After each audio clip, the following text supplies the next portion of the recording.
қой, иә? Ал бүгін біз жаяу барамыз, балалар. Ал жаяу жүрудің қандай пайдасы бар?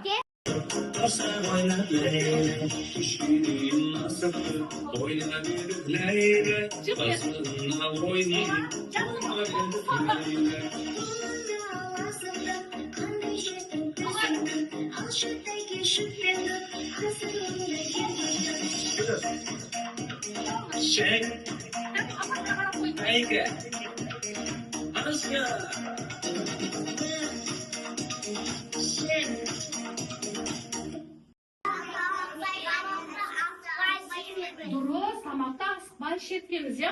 Бұл жерде қараңдаршы, түрлі түсті асықтар берілген. Мынаны атай қойыңдаршы, қандай ойын?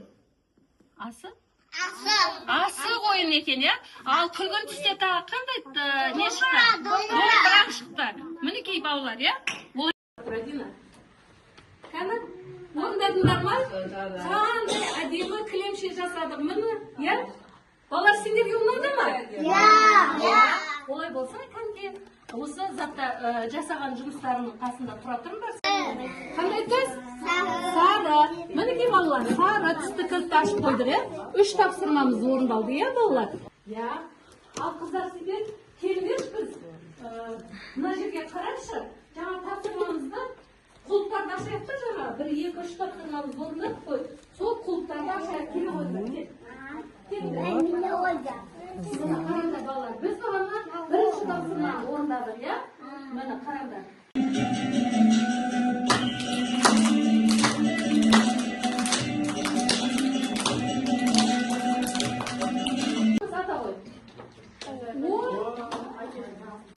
Жарайсыз, қонақтарға көрсетіңізші.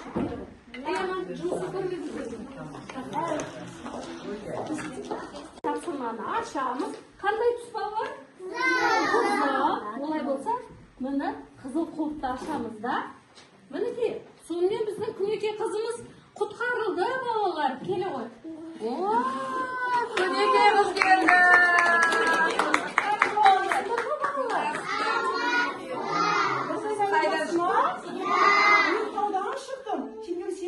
Мені құтқарды. Мен сиқырлы алып тастағанмын. Мен денем барлығы ауырып, өте ауырып кеткен. Сендер тапсырма орындағаннан кейін мен жеңілгеніп қалдым балалар. Рахмет сендерге. Сендерге көп рахмет. Өте білімді балалар екенсіңдер. Я кәдімгі шапалақ ұрып қояйық. Жолға шығарып салайық. Рахмет балалар. Мен күнекей қызды ертіп, өзінің үйіне апарып тастаймын. Сау болыңдар балалар. Жарайсыңдар. Осылай пайдалы тағам жеп жүріңдер әрдайым. Түсінікті балдар? Осыдан ауылға жиі қонаққа келіп тұрыңдар. Сендерге ашық оқу іс-әрекеті ұнады ма? Иә, олай болса сендерге көп рахмет. Осымен бүгінгі біздің ашық ұйымдастырылған іс-әрекетіміз аяқталды.